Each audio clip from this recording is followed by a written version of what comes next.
Welcome back to the Arise interview, where we speak to the newsmakers as well as ordinary people doing extraordinary things around the world and featuring the voices at the heart of the stories. I'm Charles Aniagolu. So finally, it looks like the Nigerian government has a major master plan, or at least purports to have one, to take gas from Nigeria to the world and to Nigerians. It's part of a combination of things to reduce Nigeria's reliance on oil, to diversify its sources of energy and thereby enable things like electricity generation, to use the proceeds to industrialize the country and to seize the opportunity to tap into the rising global demand for cleaner energy sources. Nigeria, of course, has the world's 7th largest gas reserves, and if it were to be properly developed and develops a supply chain of gas, it could be smiling all the way to the bank. And in addition, the lights would be switched on and would stay on. Never mind the fact that gas doesn't quite meet the demand of environmentalists who want more emphasis placed on lower carbon, renewable energy sources. So how is it all going to pan out? Well, my guest should know. He's an expert on the gas industry and consultant to the House Committee on Gas. But first, here's President Buhari laying out his plans for gas. Gas development and utilization should be a national priority to stimulate economic growth, further improve Nigeria's energy mix, drive investments, and provide the much-needed jobs for our citizens in the country. Before the declaration of the year 2020 as the year of gas, this administration had shown commitment to the development of Nigeria's vast gas resources and strengthening of the gas value chain by reviewing and gazetting policies and regulations to enhance operations in the sector as encapsulated in the gas policy of 2017. Our major objective for gas sector is to transform Nigeria into an industrialized nation with gas playing a major role, and we demonstrated this through enhanced, accelerated gas revolution. President Buhari laying out his plans for gas. Well, for more on Nigeria's plans for gas, I'm joined now in the studio by an expert on the gas industry and consultant to the House Committee on Gas, Olabode Sowunmi. Thank you very much indeed for coming in. And there was another feather to your cap. Just tell me about it, the Nigerian Gas Association. Okay, I'm the vice chair of the Gas to Power Study Group within the Nigerian Gas Association. I'm also a member of the group of experts of gas within the UNECE, that's the UN Economic Commission on Europe. So you know a thing or two or three or four about gas. It will appear that way. I like that. So tell us why gas has suddenly become a big deal in Nigeria when it wasn't for so many years. Well, it's not just in Nigeria. Gas is a big deal all over the world. You know, even despite the adventure and the thrive and the message by those who are pushing for sustainability. And then we imagine a world where there's no carbon emission, where it's 100% solar and it's wind and all that. There could actually be a situation where there's a solar eclipse and there's a lull in the wind. So what now happens is that most of the world will be short for electricity. So what some of even the most adventurous people are saying is that there should be some kind of backup. And gas is seen as that backup because among all the fossil fuels, it has the lowest in terms of carbon emissions.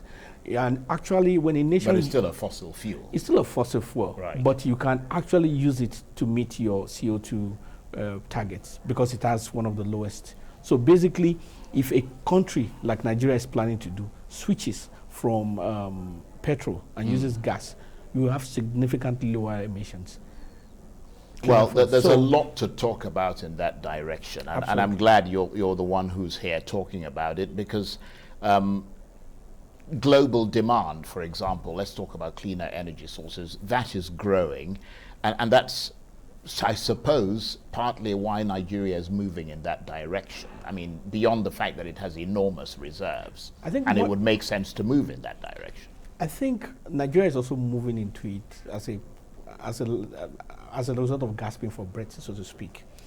Because most of our gas, up until when the gas master can claim about, was just basically for exports. That's when you had LNG. Absolutely. And all that. Now, where that means like, oh, we're subjected to the whims and caprices of the best of the forces of demand and supply.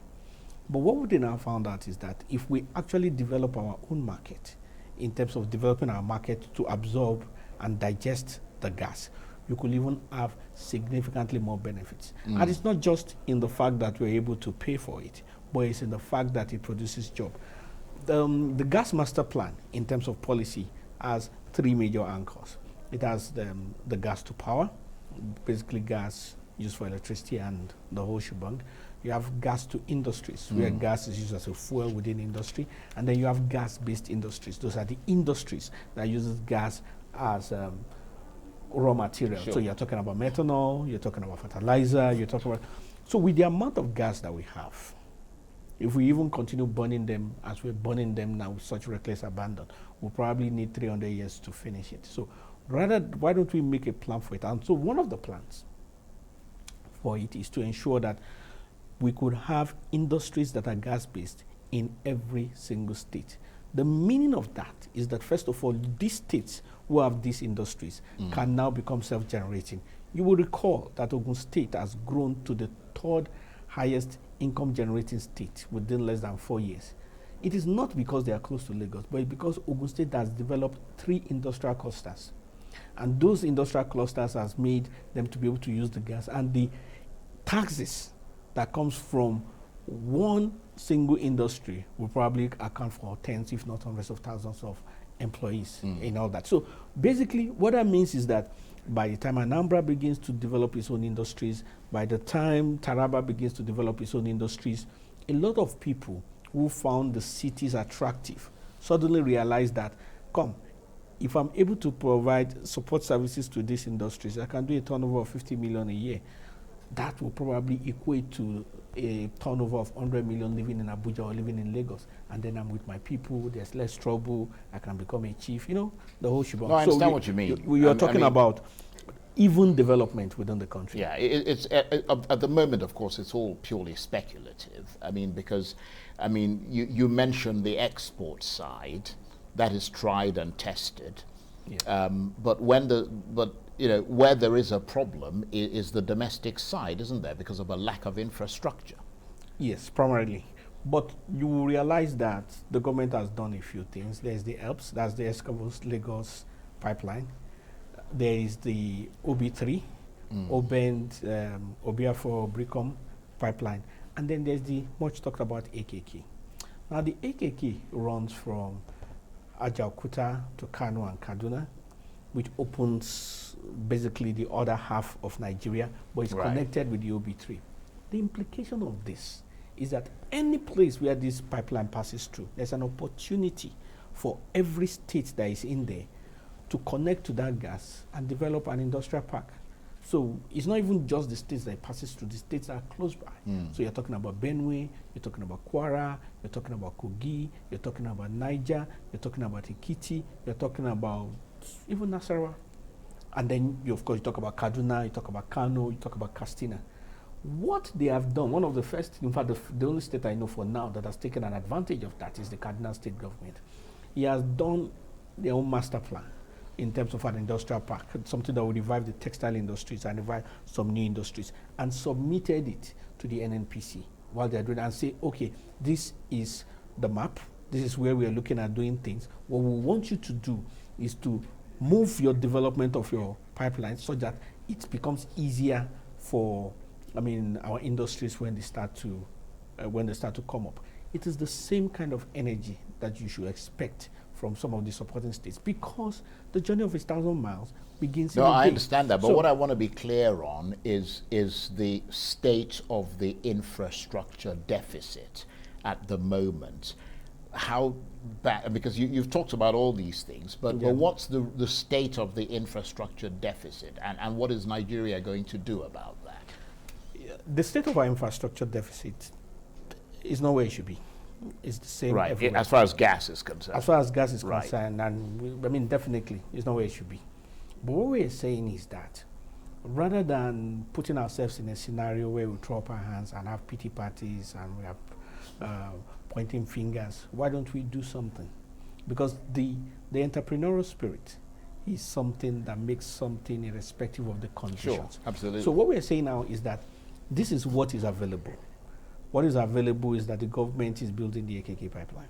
What is available is that the government has built the EPS 1 and EPS 2. What is also available is that the government is saying they've completed the OB3 and all that.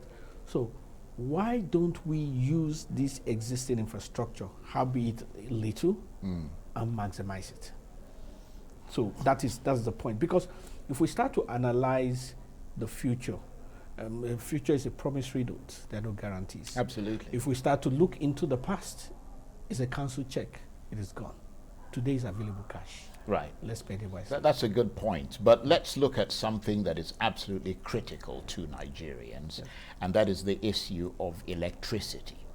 Because most experts believe that it's highly unlikely that the Nigerian national grid will ever supply the power that's needed. I mean, there's lots of reasons why that is the case, from transmission to generation and all of that.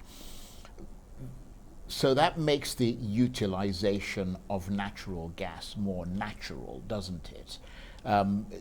It's cheaper to use it, etc. Do you see it as a cost-effective way of supplying electricity for both companies and individuals? Because, as I said, it's a lot cheaper than diesel, for example, and it's cleaner. It's a cleaner form of energy. Definitely, the issue with the gas to power value chain, because it's a value chain, is largely, I mean, there are many factors, like you said, but one of the key issues is the issue of pricing. So basically, you produce the electricity, you transport or transmit it, it is now distributed to the final people and use it. So there's a cost in that process. Absolutely. So the cost of production and the cost of delivery is higher than the cost to which people pay for the service.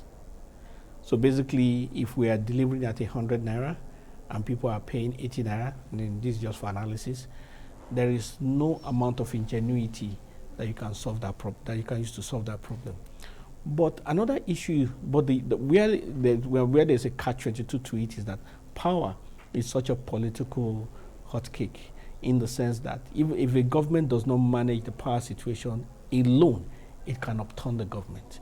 So the government cannot just leave the electricity value chain into the hands of the forces of demand and supply and the capitalists alone. And that's where there's a lot of intrusion into it. So on one hand, people know some of the things there is to do.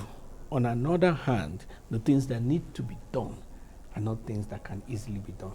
There are also other factors in terms of regulation issues. There are factors in terms of accountability within the discourse. It's not like anybody is an angel within the value chain. But you'd think that all this would have fit into this master plan that the president was loudly proclaiming just a few days ago. Yes, the gas master plan does not actually cover all the issues in the power sector. But because gas is one of the feedstocks that is used to produce power, it becomes a factor in that area. So in the sense that you use water, which is hydro, to produce electricity, you use wind, you use solar, you use gas, and all that. So basically, for the gas to power, the more the gas value chain is strengthened and empowered, the greater there is gas available for electricity. Okay. Now, whether that electricity available translates to electricity available for the end user is a completely different ballgame. Okay, please stay with us. You're watching the Arise interview. Plenty more still ahead as we continue our chat about Nigeria's dash for gas after President Buhari promised his administration had woken up to the abundance of gas resources in the country. Stay with us. Welcome back to the Arise interview. I'm Charles Aniagolu. Now, as you might have heard, Nigeria's President Muhammadu Buhari has promised that his administration will fully tap the enormous gas resources in the country to drive industrialization and strengthen the economy. Speaking at what he called the decade of gas in Nigeria, aimed at developing the industry in the next 10 years, Mr. Buhari spoke of the enormous potential to diversify Nigeria's economy, given that the country has the world's 7th largest reserves of gas. He said that his administration had prioritized gas development and would use it to stimulate economic growth, further improve Nigeria's energy mix, drive investments, and provide much needed jobs. He said the central objective for the gas sector is to transform Nigeria into an industrialized nation, with gas playing a major role. And the expert on the gas industry and consultant to the House Committee on Gas, Olabode Sowunmi, is still with me in the studio. Thank you very much indeed for staying with us. The President, of course, saying a lot of very attractive sounding things, but it's one thing to loudly proclaim your gas ambition, as we were talking about earlier, quite another to establish the supply chains of gas. I think, aside from what the President has done, the organs and the channels for communication and execution within the government owe it to the Nigerian people to let them understand what they're doing. Because if the people, educated people, are easy to lead but difficult to drive. So you need to actually get them in tune with what is really happening so that they can easily follow the government, because government needs to help the people for the people to help the government. Absolutely. So that's the point. So even though these are technical things, even though there are some fundamentals that need to be brought through, but it is in their own responsibility and in their own enlightened interest to come up with a plan of how to get across to all the various critical sectors within the economy. I mean, the media, health sector, sports and all of that. But that's probably... Now, what the President has said is not totally new in terms of what the people in the industry know. But it's actually good news because he is actually aware of it. But like I was trying to spell out before then, gas offers us another genuine opportunity for nationwide development. A genuine opportunity for nationwide development. But are you seeing a demonstrable track record? Let me put it that way. Are you seeing a demonstrable approach to this that is measurable in terms of, you know, steps, step 1, step 2, step 3, that gives you confidence that the government is actually doing this, and that if it stays on this trajectory, this could well transform this country, like President Buhari is saying? Well, if the government stays on the trajectory that they're doing in terms of the effort and the momentum that has been on in the last 1.5 years on the master plan, right? Yes, we will hear a lot of good news. I'm being fair to that. But it is not enough for me to say that. It is actually more important that the government can spell out in simple details to the people what they are doing and how this thing translates to betterment for them, so that the people can see a clear pathway from beginning to the end. Because when the people see a clear pathway from where they are to where they desire to be, it's no longer technical. It's no longer just basis of trust. Yes, I understand that. It becomes logic. But before you get that, I mean, when you get to that stage is when the government actually has things to show for what it said it's going to do. In other words, when you're telling people that this is going to translate into, and people are just interested in their lives getting better, for example, electricity and all that sort of thing. I mean, but supply in a practical, I mean, looking at the practical difficulties is a logistical nightmare, isn't it? I mean, you don't have pipelines that can supply this compressed natural gas, you know. So you'll have to depend, for example, if you're a company or, you know, a manufacturer or something, you've got to depend on trucks to do that. So that's a big hurdle, isn't it? I mean, if I'm a manufacturer and I want consistency, I'm not sure they're going to be able to deliver reliable supply of gas power or gas to my plants. Well, those trucks are actually called mobile pipelines. Yeah. Now, Yeah. yeah, That's true. Virtual pipelines. virtual pipelines. Yeah. Now, the thinking behind this, the thinking behind this is that once the supply chain is effective, it can work. You see, there is the assumption, and I'll be it wrongly, about the people outside the technical environment, that it doesn't really matter to them what happens as long as they have what they want. Ordinarily, it should be that way, but a lot of times, because we don't have a perfect system, it's not that way. And I'll give an example. If we look into the health industry, we were bedeviled with the coronavirus. The ideal thing would be to say to doctors and the Ministry of Health, we don't care what you're doing, just solve the problem. Because I don't need to be a medical doctor in order to be able to get a treatment. But however, they were facing challenges that they had not faced before. They were also facing a virus that they had not known before. So it was in their own interest that the WHO every day was letting people know. And people who were not doctors started to know about virus and all that. Yeah. So it's the same thing. If we don't understand what the key issues and what the bottlenecks are within the power sector, we're just going to be speaking to issues that is beyond what people can do. And it is our knowledge of it that will also stop the people who are milking and taking advantage of the imperfections in the system and make them to work. The same thing comes within the gas sector. When we say that gas has the capacity to actually industrialize, that becomes like just any other statement. However, when we say that when you have this pipeline by the time it's built, there is now a responsibility on some other factors, some other players, other than those who build their pipelines, to actually do some work so that they can actually take advantage. So what I would expect, because football is a team sport, what I will expect is that the people who have things to do that are independent of the pipeline, that need to take advantage of the pipeline, should start to work. And it is in NNPC's interest and all those to actually make that information available. Right. Well, we didn't see that happen with the oil industry. I mean, people didn't become oil experts, did they? But they certainly wanted the benefits that trickled down from oil. But in terms of investment in the gas industry, which is another critical area, I mean, you need upfront investment, don't you? I mean, in something that may or may not pay off, especially given that there's the risk in getting the upstream supply from upstream gas producers. And that's a big part of it, isn't it? That is true, but you don't need to start from the riskier part of the supply chain. Right. Because, I mean, basically, there's downstream, which is where you have your virtual pipelines and all that.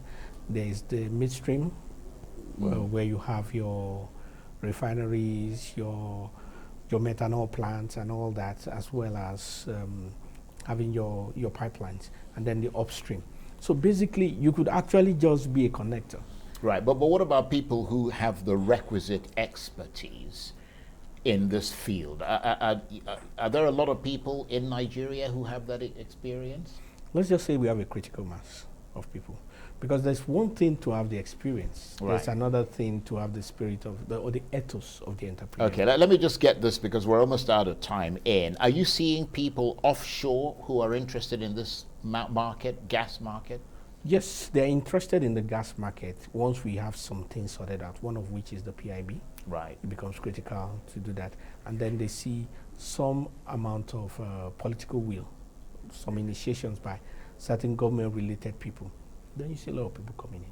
There's a lot of people who indicate interest, but they will always tell you, Nigeria is a good market, Nigeria is an interesting market, but we're hedging our bets. Yes, they put. So, but more importantly, there are also Nigerians who are willing to take the risk. Yeah, that's one of the things is that Nigerians don't have the access to capital the way the foreign people have.